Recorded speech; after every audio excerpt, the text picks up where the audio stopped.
تو نیت کو صحیح کرنا یہ عمل کی بنیاد ہے۔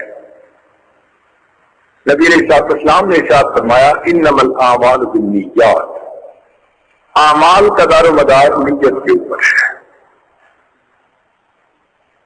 بلکہ فرمایا نیت المؤمن خیر من عملہ، مومن کی نیت اس کے عمل سے زیادہ بہتر ہے۔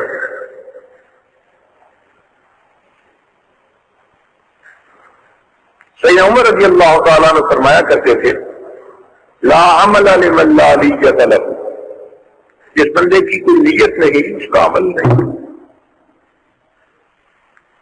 تو عمل کا اجر اور عمل کی قبولیت اس کی دار و مدار بندے کی نیت کے اوپر ہے۔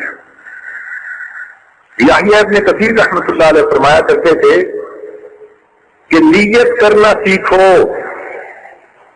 اس لیے کہ نیت کرنا عمل سے زیادہ فضیلت رکھتا ہے۔ داؤد طائی رحمۃ اللہ علیہ کبار اولیاء میں سے گزرے ہیں، امام اعظم ابو حنیفہ رحمۃ اللہ علیہ کے شاگردوں میں سے تھے، جو انہوں نے مجلس تدوین فقہ بنائی تھی، اس کے جو 40 نمایاں حضرات تھے، جس میں امام ابو یوسف رحمۃ اللہ علیہ جیسے کثیر الحدیث عالم تھے، قاسم بن معن اور محمد بن حسن جیسے ادب اور عربیت کے ماہر تھے، امام ظفر رحمۃ اللہ علیہ جیسے قیاس اور استحسان کے بادشاہ تھے۔ اسی محفل میں، اسی مجلس میں داؤد طائی رحمۃ اللہ علیہ جیسے لوگ تقویٰ کے پہاڑ بھی تھے۔ فرمایا کرتے تھے کہ حسن نیت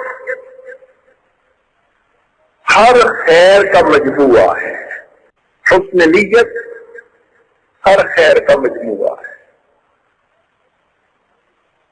سفیان ثوری رحمۃ اللہ علیہ جو خود صاحب مذہب فقیہ گزرے ہیں، امام اعظم رحمۃ اللہ علیہ سے عمر میں کچھ بڑے تھے، مگر علم میں امام ابو حنیفہ رحمۃ اللہ علیہ سے بھی استفادہ کرتے تھے۔ ان کی کتب منگا کر اپنے پاس رکھتے اور پڑھا کرتے تھے۔ چنانچہ ایک مرتبہ ایک عالم آئے تو انہوں نے ان کے سرحانے کے نیچے کتاب دیکھی، پوچھا حضرت میں اسے دیکھ سکتا ہوں؟ جب دیکھا تو کتاب الرہن نکلی، امام ابو حنیفہ رحمۃ اللہ علیہ۔ حضرت آپ ہی یہ کتابیں دیکھتے ہیں؟ فرمانے لگے کہ میرا جی چاہتا ہے کہ ابو حنیفہ کی سب کتابیں میرے پاس ہوں اور میں ان سے فائدہ اٹھاؤں۔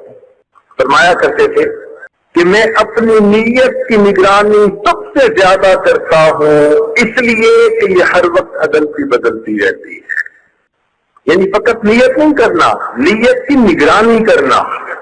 امام احمد بن حنبل رحمۃ اللہ علیہ کے پاس ایک بزرگ آتے تھے، ابو ہاشم صوفی ان کو کہا جاتا تھا۔ تو آپ فرمایا کرتے تھے اگر ابو ہاشم صوفی نہ ہوتے تو میں ریا کی دقیق باتوں سے کبھی واقف نہ ہو سکتا۔ تو یہ اللہ والوں کی صحبت میں بیٹھ کر پتہ چلتا ہے کہ ریا کیا ہوتی ہے، تصحیح نیت کیا ہوتی ہے۔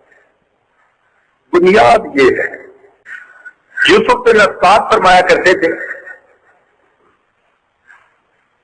نیت کا ٹھیک رکھنا بڑے بڑے عمل کرنے سے بھی زیادہ مشکل کام ہے۔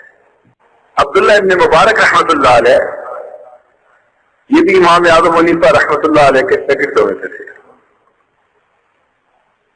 اللہ رب العزت نے ان کو وہ مقام دیا کہ ان کے بارے میں سفیان ثوری رحمۃ اللہ علیہ فرماتے تھے میں اس بات کی آرزو ہی کرتا رہا کہ میری زندگی کا کوئی 1 سال عبداللہ ابن مبارک کی مانوی گزر جائے، مگر میں 3 دن سے زیادہ اس ترتیب پر نہ گزار سکا۔ وہ عبداللہ ابن مبارک رحمۃ اللہ علیہ فرمایا کرتے تھے کہ نیت کے صحیح ہونے سے چھوٹے عمل بھی اللہ کے ہاں بہت بڑے بن جایا کرتے ہیں، اور نیت کے ٹھیک نہ ہونے سے بڑے عمل بھی اللہ کے ہاں بے قیمت بن جایا کرتے ہیں۔